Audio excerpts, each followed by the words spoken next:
Evening, gentlemen. It's been a long time since we last had Tanya class. Tonight's Tanya class and the continuing of the series should be Ilui Nishmas Dalia Davida Bas Yisrael, the elevation of the soul. Chassidus continued study of Chassidus, which was interrupted, should elevate the neshama, should elevate the soul on high. The last time this class was in session, it was with only one student, and that one student is not in this room right now. And we started chapter 7 because I was very gung-ho about starting chapter 7. And then there was a massive break in which we did not learn. And so the chapter is we're going to have to restart it again, which means we're going to do the review again. And so basically tonight's class is, we're going to, God willing, do some of chapter 7. We're going to start, but tonight's class is mostly in the spirit of getting back in the saddle, getting started again. The first 6 chapters of Tanya, in their broadest topic, if you would give each chapter one word that described it, the first chapter of Tanya is about the Nefesh HaBahamis, the animal soul. Tanya opens after a series of initial questions, which we're only going to answer later in Tanya. The Tanya begins to discuss the first soul in Israel, which is the animal soul, which is directly germane to chapter 7, because chapter 7 is a continuing discussion on the animal soul. But the first chapter was the animal soul. The second chapter was about the Nefesh Elokis, the godly soul. The second chapter begins with the famous word that the second soul of Israel is a literal part of God above. The godly soul is, of course, a totally different vitality, a totally different life force within the Jew. From the animal soul, the godly soul is literally a piece of God and is only interested in and is only acts in holiness.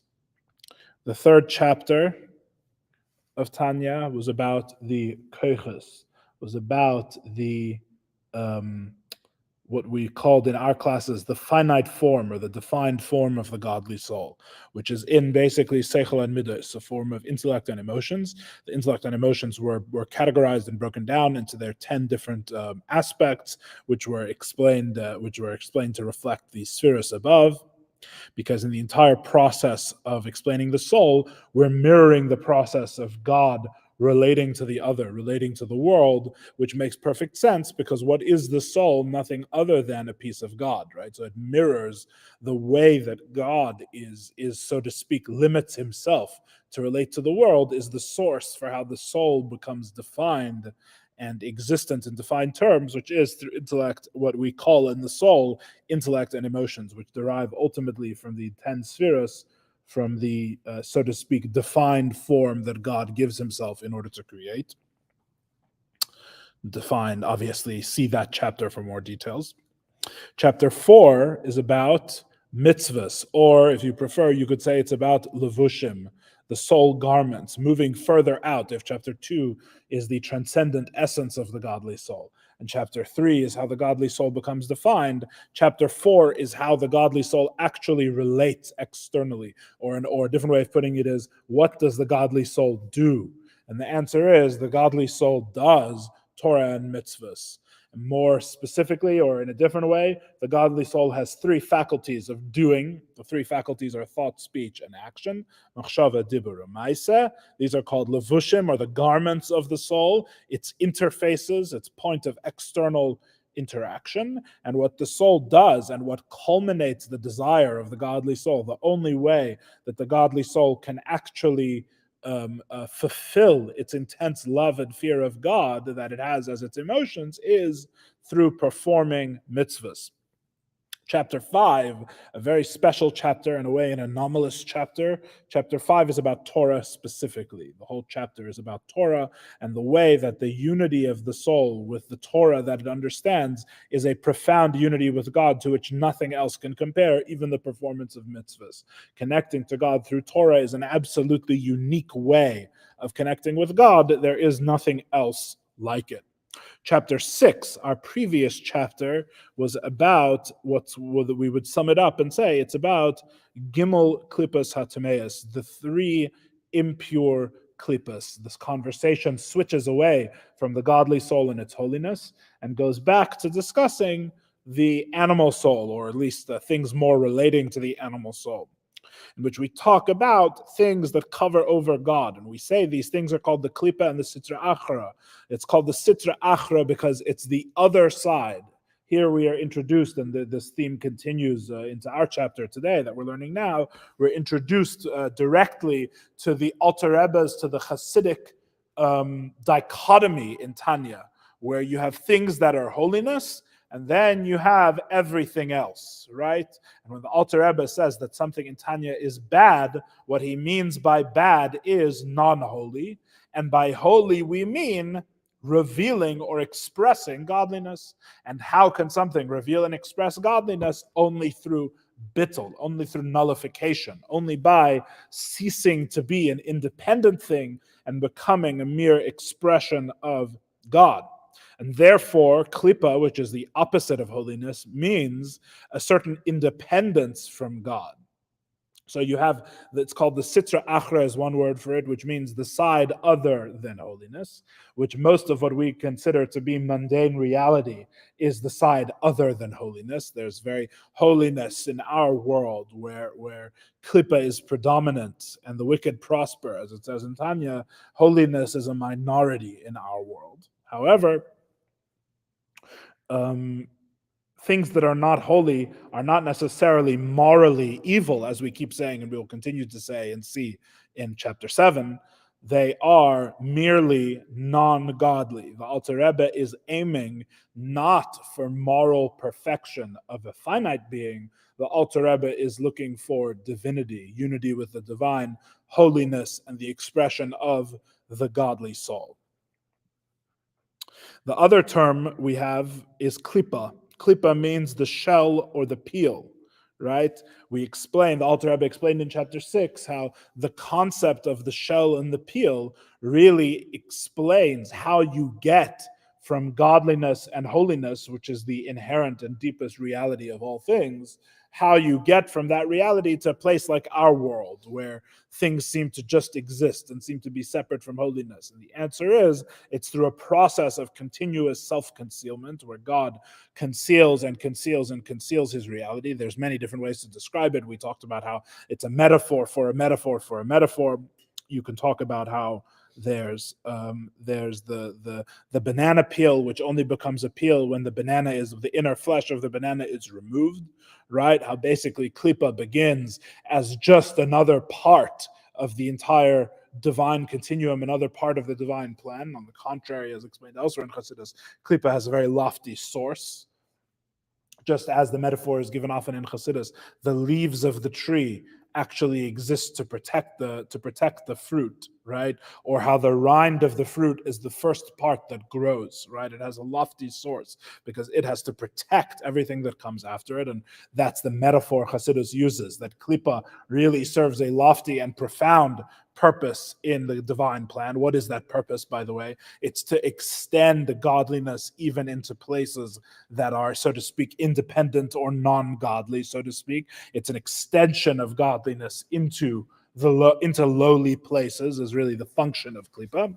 But what happens is that when the klipa forget that that's their true nature, right, their true inner divine nature, they become alienated from themselves, and they mistake themselves to be separate realities from God, which is the nature of most things in our world. Most things in our world do not know, so to speak, and are not felt to be dependent realities on God connected to the divine. On the contrary, they feel or are perceived to be separate from the divine, independent realities. We went on to explain in the 6th chapter how things that the Torah forbids, right, are of the 3 impure klippas. They're things that are, so to speak, irredeemably evil, although even that, we noted, comes with a certain asterisk because nothing in Chassidus is ultimately irredeemable. But in terms of being able to deal with them, of being able to take them and use them for holiness, the reason the Torah forbids them is the same thing, is reflective of their nature. And their nature is that they are inherent denial of godliness. And we explained in the context of chapter 6 how this means that the Torah's laws do have a metaphysical ground, right? In other words, when the Torah, Tanya says something very important, which is that when the Torah forbids something, it forbids it because of a certain nature that it has. And this nature of being and of the three impure klippas is a nature that is, it is a nature that is known and accessible only through the Torah. In other words, the Torah establishes that nature because the Torah is the blueprint for creation, and the Torah is the only way to know that status. In other words, you could have two theoretically completely identical apples, right? And one of them is orla, one of them is totally forbidden to eat, right?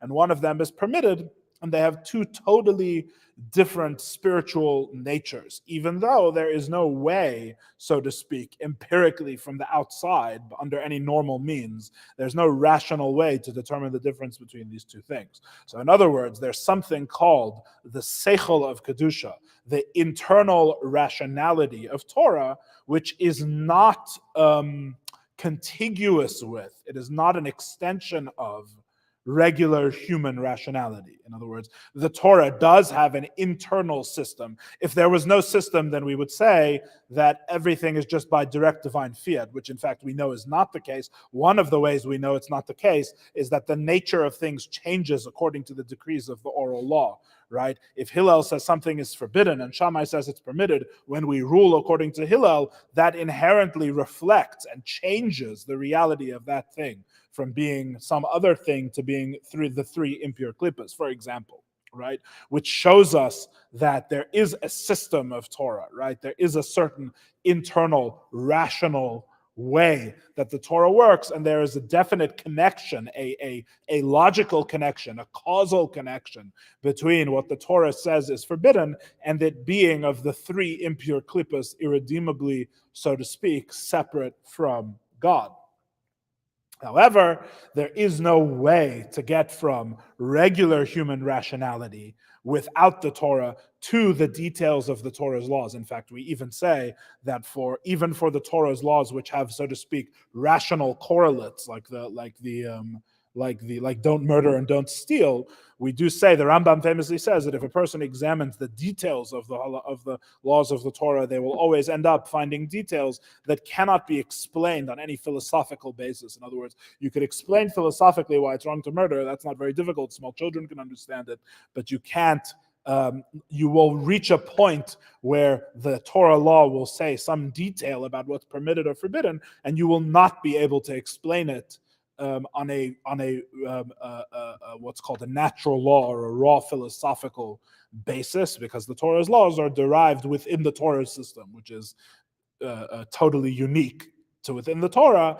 And in Chassidus, that system is the basis of the reality of the world in which regular rationality operates. So in other words, you have a regular rationality, the entire reality of that regular rationality with all of its details and all of its multifariousness and all of its particulars, all of that derives from a Torah rationality. And Torah rationality is not really a finite rationality. It works differently than the world's rationality. It cannot be derived from the world's rationality.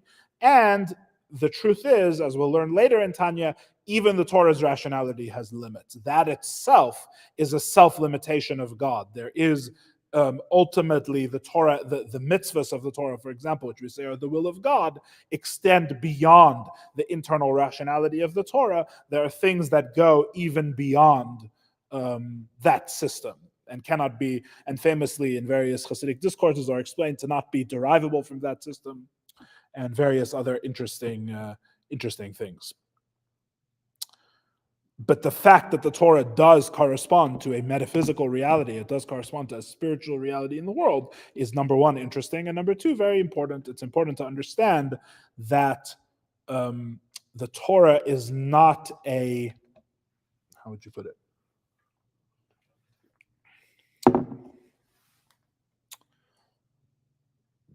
thinking of how much of a rant to go on the topic. The point is that the Torah is not giving.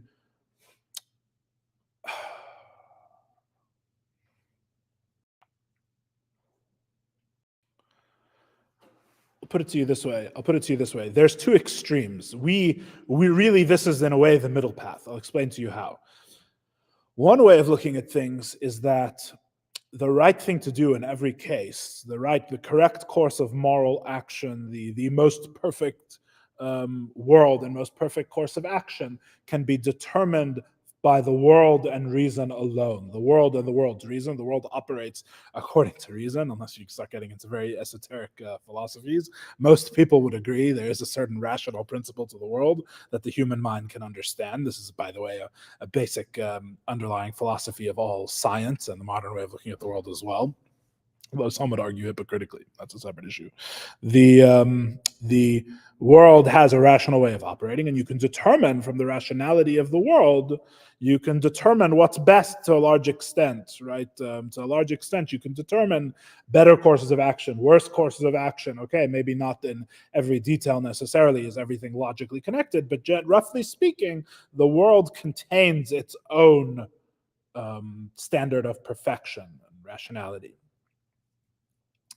This has advantages and disadvantages. The primary advantage is that a person never feels that moral law is a mere fiat, right? That moral law is a tyrannical imposition, right? What do you mean a tyrannical imposition? You can't be tyrannically imposed upon by reason itself, the very reason of which you are made and under which you operate, right? And it's like being in tyranny to oneself, right? Tyrannized by oneself, that one is tyrannical over oneself, which makes no sense, right? On the contrary, any rational mind, now there's exceptions. You have the famous people in the insane asylum, right, who've told, I'm sure it's not a true story, but who told Queen Victoria that in here we think that all of you out there are the crazy ones, and in here we're the sane ones. And Queen Victoria replied immediately that yes, but we have the majority, right? It's how the famous story goes. So in other words, whoever has the bigger group decides who lives in the asylum and who not. But the point is that aside from those outliers, like very small children or people with who are seriously unhealthy, right? Most logical human minds, the theory goes, can appreciate what the law should be. And therefore, the law is something that's what you should do, the right course of action, perfection, is something that you yourself should be able to acquiesce to, something you yourself should be able to appreciate. There's no tyrannical imposition. Ideally, there's no living in a society that tells you who or what you have to be, because everyone knows their place. Yeah, everyone knows their place, knows who they're supposed to be, knows what they're supposed to do, and it's just the way the world is. This is the old school way, you could say, the older way of looking at things. Then you have the opposite extreme. The opposite extreme is the modern way of looking at things. The modern way of looking at things says that all moral impositions are by fiat, fundamentally. A person is fundamentally free. A person does not have a place that they should know, right? And in fact, all of this whole mind game of trying to say a person should know their proper place and agree to the law of the world is all just itself a tool of manipulation, a tool of that's what the peasants in the French Revolution were sick of being told that they should agree that their place is being starving peasants while they eat meat at Versailles or whatever. You know what I mean? And so when modernity hits, along with it's a both political and philosophical, there is a certain idea that the individual is sovereign, right? The individual is free. And all law is in some sense an imposition from the outside, right? Now, there's some impositions that we acquiesce to because in return for defending the rights of others, for example, my own rights will be defended, etc. And therefore we can acquiesce to that, but just know that the inherent nature of a person is radical freedom. to an extent, right? To a large extent. And all moral laws are whose rationality, whose hierarchy, whose way of looking at the world, right? Who says your way is the right way? Maybe my way is the right way, right? What's this idea that there's this sort of universal law tying me to all things? Now, this has its advantages and its disadvantages. The advantage is obvious. It's the advantage of modernity, right? It's freedom. It's the idea that no one is going to be locking you into a tyrannical hierarchy and telling you where you should be, right? With their system of justice, which if anyone knows about their system of justice, it's the Jews, right? The Jews of all people know what certain system of justices can look like and how they think the world should work, right? On the contrary, the first principle has to be freedom. What's the downside? The downside is that all right courses of action are impositions, right? Which means that when the person takes the right course of action, a person is not becoming part of or feeling in consonance with or unified with an underlying principle of reality. This leads to modern problems, so the theory would go, like alienation and atomization, and people feeling that really there is no order to the world. There is no truth to reality, right? All things can be doubted, which to the human mind is unbearable. So one, you could say, if you wanted to put it this way, you could say one respects the human mind and one respects the human will. Right? The old system respects the mind, but says the will has to be curbed, right? The mind has to precede the will. The new system says the will is really what's most important, and all things, even thinking, are willful, right? Which means that thinking has its limits, right? There's no rational system is going to define you. I'm giving you a very shallow version of what could be a much longer rant, but it's not really our purpose here. What's my point of talking about all this? My point of talking about all this is to point out that Chassidus is a very interesting, and in a way you could argue the best of both worlds approach that we see here, with the idea that the three impure klippas correspond to a spiritual, that the Torah's bands correspond to a spiritual reality in the world called the three impure klippas, right? Because there is a system of the world. There is an inherent rationality to the world. The world is based on Torah. And the Torah is not coming as an external fiat. The Torah is not coming as a dictator, although sometimes that's how it's sold to children, and sometimes Hashem should preserve us even to people older than children. There's a certain conception of Judaism working this way. But the Torah fundamentally is not a fiat. The Torah is not, it's not that you're separate from the law, God forbid. A Jew is separate from Torah and mitzvahs. A Jew is just a blank slate, and then the Torah and mitzvahs is coming and directing them. On the contrary, the Jew's profoundest essence, and the profound essence of all things, is Torah and mitzvahs. If you dig at reality long enough, this is the law and the reality that you will arrive at. So then you would say, but doesn't that mean that we have to sacrifice individuality, freedom, will? And the answer is, on the contrary, the deepest of Torah and mitzvahs in Chassidus, and having both of these things together is a subtlety. People who have been learning Chassidus for a long time sort of may know this automatically, but it's not something that's often spelled out, right? When Torah and mitzvahs goes deep enough in Chassidus, Torah and mitzvahs are indistinguishable from the personal relationship with God as well. In other words, there's a system. The system is the basis of our reality, of our rational reality. However, number one, that system is not arrivable. You can't arrive at that system with regular human intellect, first of all. So in that sense, the system is already dictated on its own terms. And number two, the deepest point of Torah is the Jew and God. And the deepest point of the Jew is God and Torah. The deepest point of God is Torah and the Jew. The three things at some point are all one and converge as one essence, as one profound unity, which means that the Jew, at the same time as a Jew, as we view as the Chassid, at the same time as viewing Torah law as an underlying, real, metaphysical, binding reality out in the world, right? There is such a thing as the three impure klippas. And it's not just a not eating the apple that's Arla is not just a fiat, it's not just by the Torah's diktat. It's not just deciding randomly that you must not eat this apple, right? There is something about the apple that makes it not worth eating, right? On the one hand. On the other hand, if you really dig at that rationality is not a binding hierarchical system which is above the Jew. And because the if it was, you'd be submitting an irrational diktat for a rational form of slavery, right? Where basically you have to submit and agree with your mind, right? That this is what you have to submit yourself to, which means ultimately that the Torah is higher than the Jew, is really what that means. And Chassidus rejects this idea that the Torah is higher than the Jew, even while saying that the Torah is the basis of all rational reality, hierarchical reality, the metaphysical truth of all things is determined by what the Torah says is good and bad. And so you simultaneously have this apple is better to eat than that apple, right? But a Jew is of infinite worth, infinitely connected to God, and has a connection to God that extends even beyond keeping the Torah. And Chassidus has both of these things at the same time, which is a rare combination. Okay, I think that's the rant.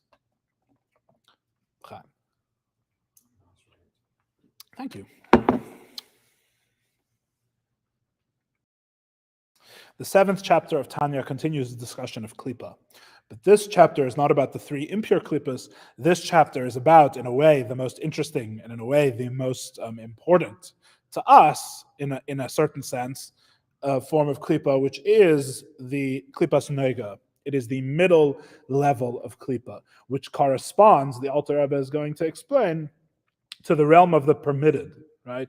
If holiness is the realm of mitzvahs, the realm of what a Jew is expected to do, right, and be involved in, Torah and mitzvahs, in other words, that's the realm of holiness.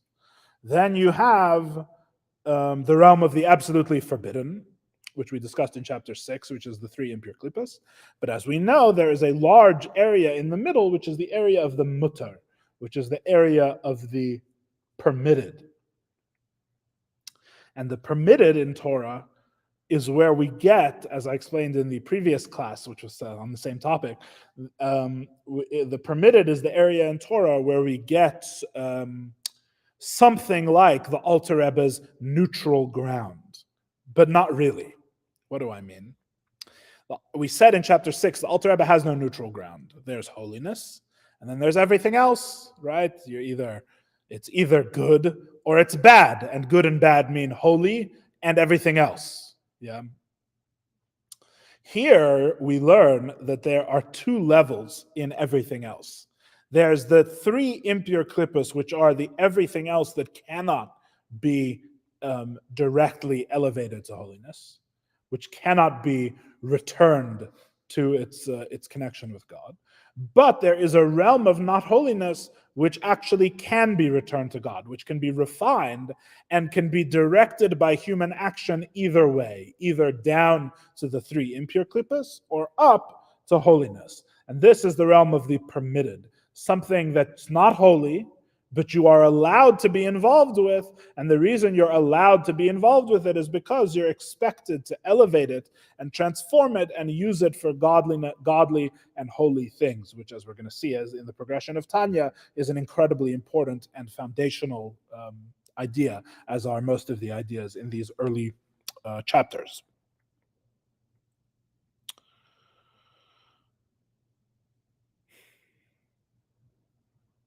Two things have to be pointed out. Number one, the klippas nega, this neutral level, is a klippa. So in other words, it's still part of the everything else. There's no lassitude. There's no room in the Alter Rebbe's worldview for things that are not holy. The holiness is the expectation. It's a famous Hayom which says that the Chassidim of the Alter Rebbe used to say that what's forbidden, obviously you can't be involved with.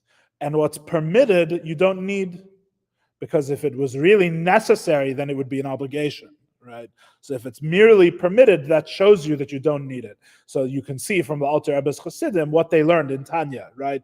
The Alter Rebbe's Chassidim worked on themselves so that even the realm of the permitted, they really had nothing to do with, or tried to be involved with as little as possible. The reason for that is because Klippas Nega is a klippa. Klippas Nega is the middle level that we're going to discuss. The realm of the permitted is not holiness. And if it's not holiness, the attitude could be, and should be, why settle, right? If it's not holiness, why settle for it, right?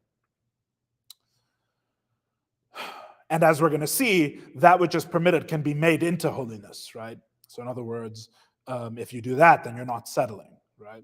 But in general, the Alter Rebbe's Chassidim would avoid the realm of the permitted, right? Because it's not necessary. That's one thing about Klippas Nega. The other thing you should know about Klippas Nega is that in Chassidus, Klippas Nega is categorized as incommensurately different than the three impure Klippas. So on the one hand, here's something you only have in Chassidus. I think in philosophy it's not allowed. I don't think you'd get away with it. In Chassidus, you have two things that have the same name, right? They're both klippa. You would say that klippa is the genus, right? And then the species is the three impure versus nega, right? There's a specific difference. There's a broader category, and then that category contains two members, right? Two members. There's two types of klippa. That's what we're about to read in chapter 7, right? There's a second category of klippa.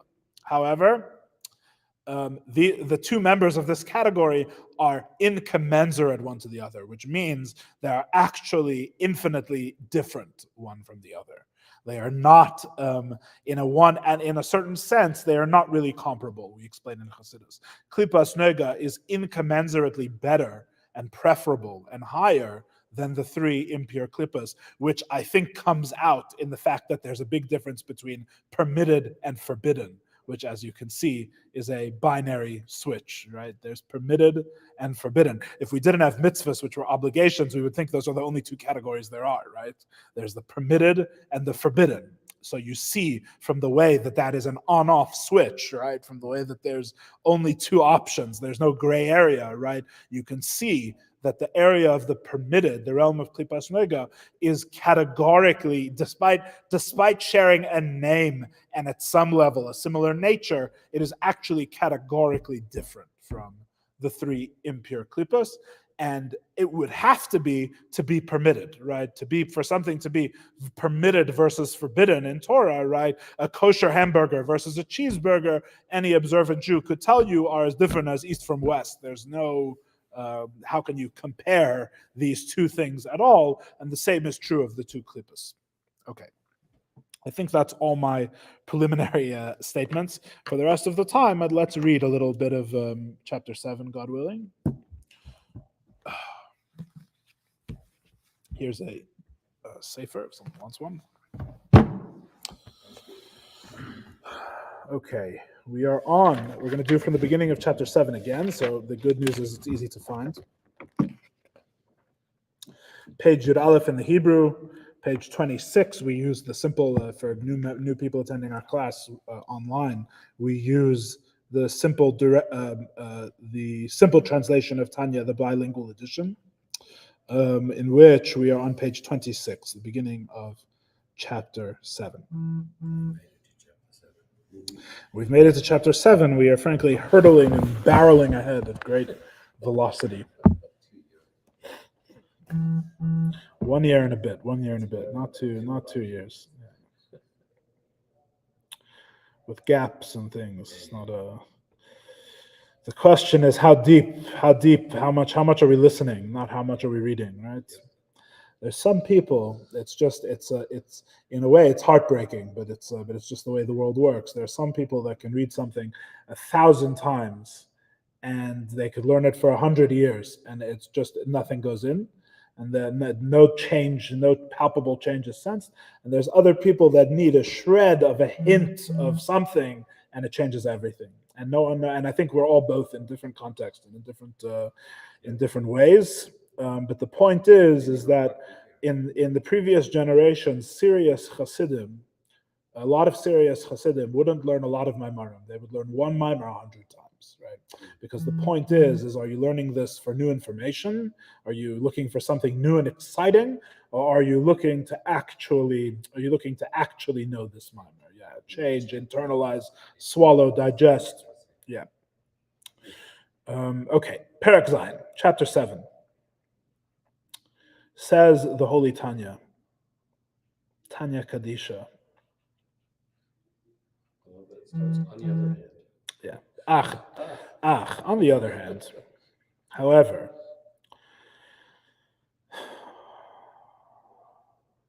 Nefesh HaChiyunis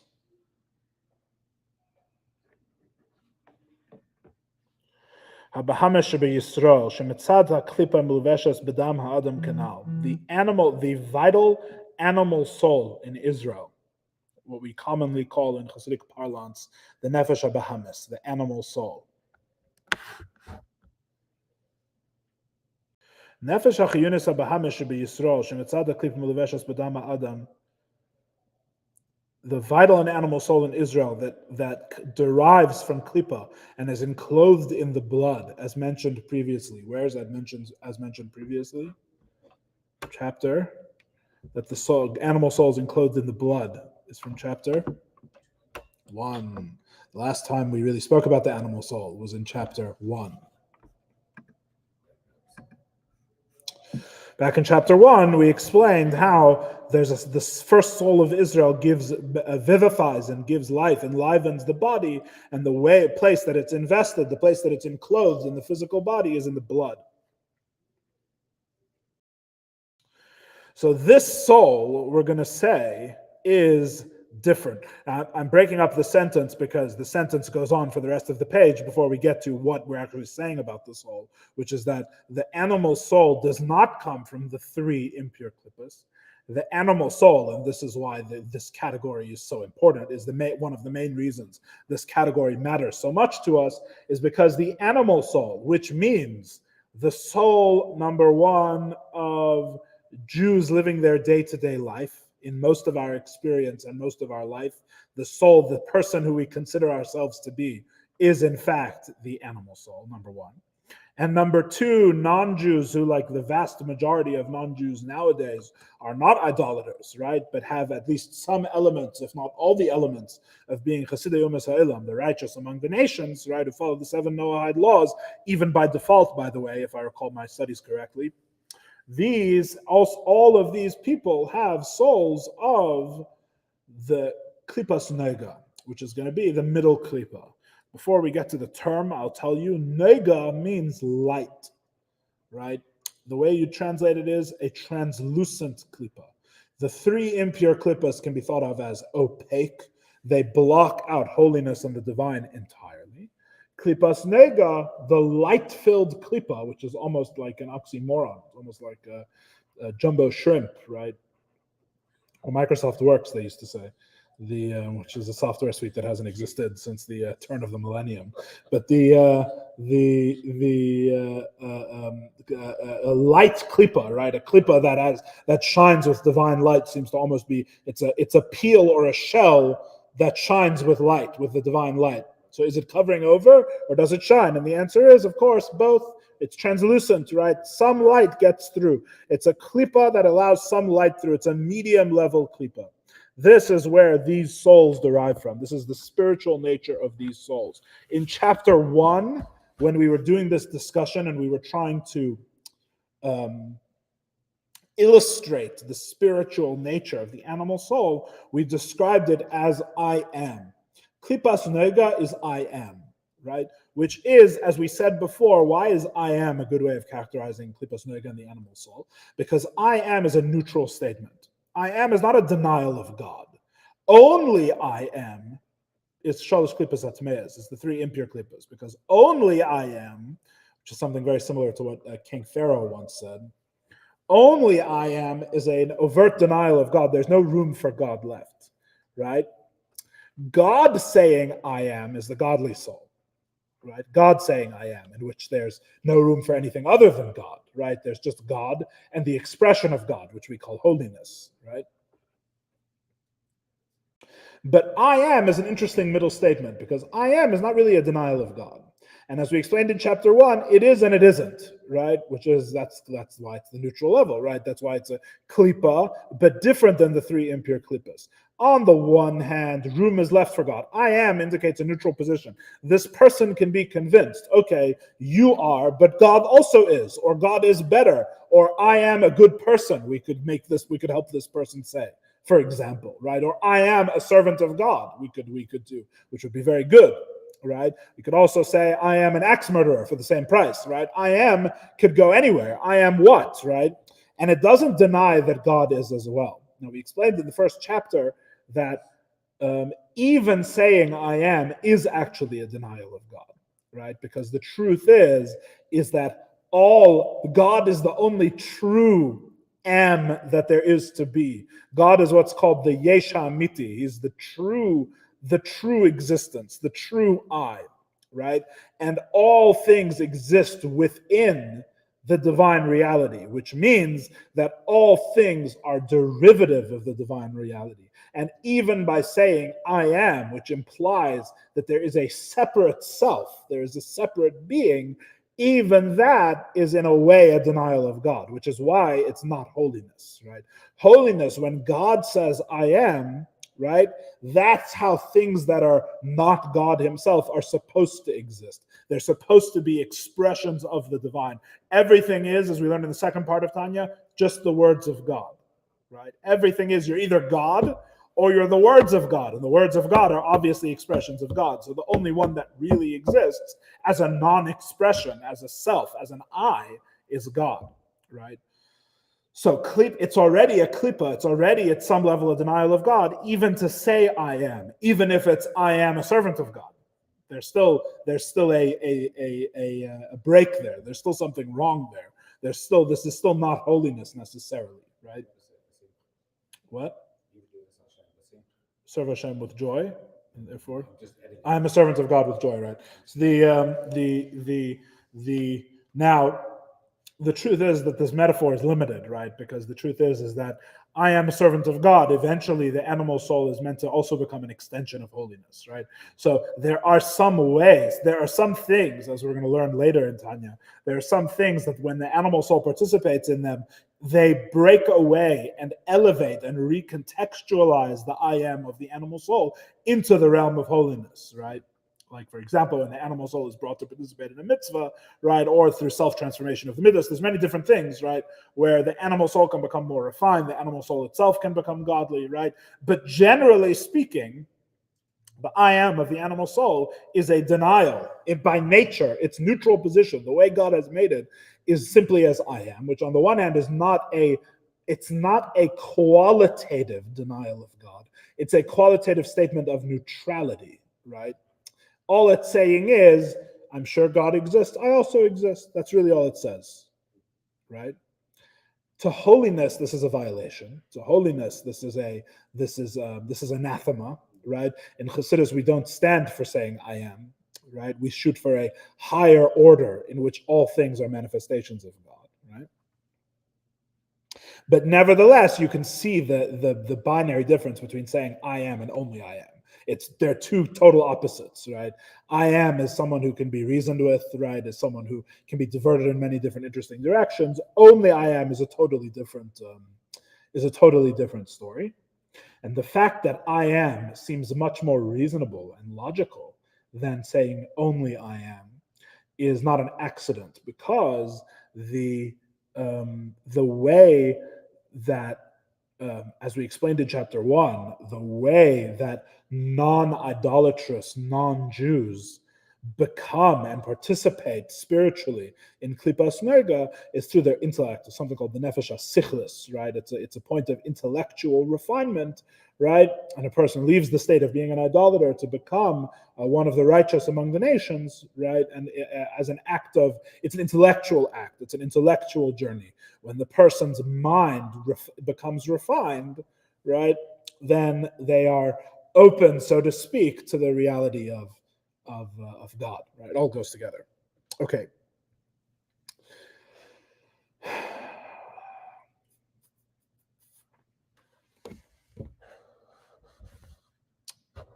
The animal soul is called the animal soul. By the way, when we call it the animal soul, we mean the human animal, right?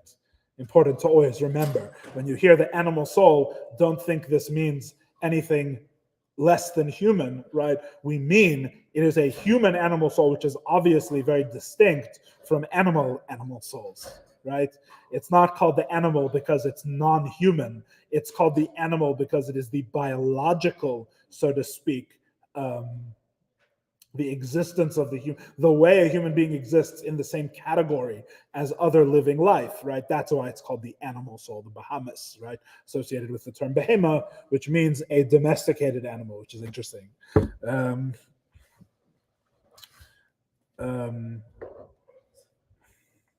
Continues the Alter Rebbe,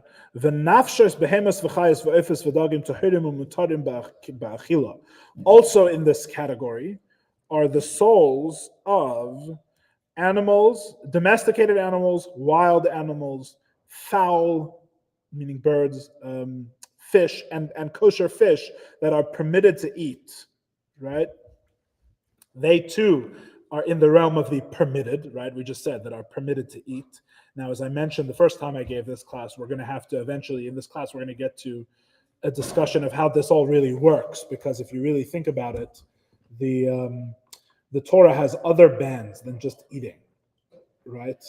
The Torah has something called, for example, asr bahana, where you're forbidden to benefit from it at all. You're forbidden to eat a burger made of horse meat, but you're not even allowed to have a restaurant that sells cheeseburgers. There's a difference, right? You're not allowed to eat horse meat, but you can't even sell or benefit from in any way cheeseburgers. So we're going to have a class, God willing, where we're going to look at the Rebbe's letters, where the Rebbe carefully goes through how these different categories work. Because here the Alter Rebbe says very simply, if it's forbidden to eat, right?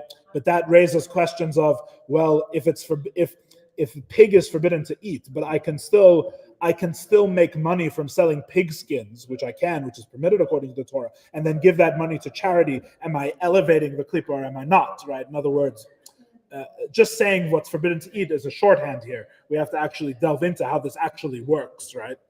Which the Rebbe has letters that I've seen explaining these matters. But generally speaking, kosher food, right?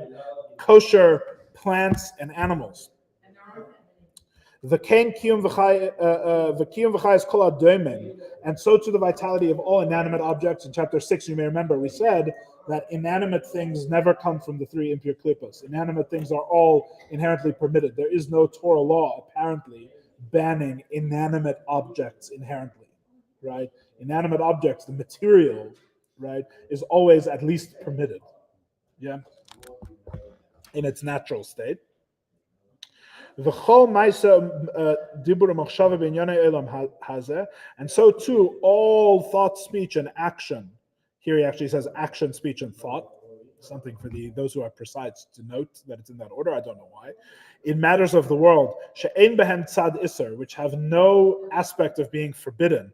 Not in a root and not in a branch. In one of the 365 Torah bans, the Anfei and the Arais of the Rabbanan, and all of their branches, both from the written law and from the rabbinical law. In other words, something that is not forbidden in any way whatsoever, right? They are merely not for the sake of heaven, but they are merely the will of the body and its desire, the tavasai and its lust.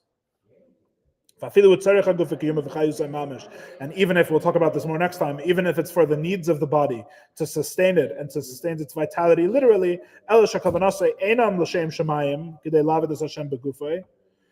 however, his intention is not to serve heaven with his body. In other words, he's simply doing it because he wants to do it as a finite being, as an animal, so to speak, right?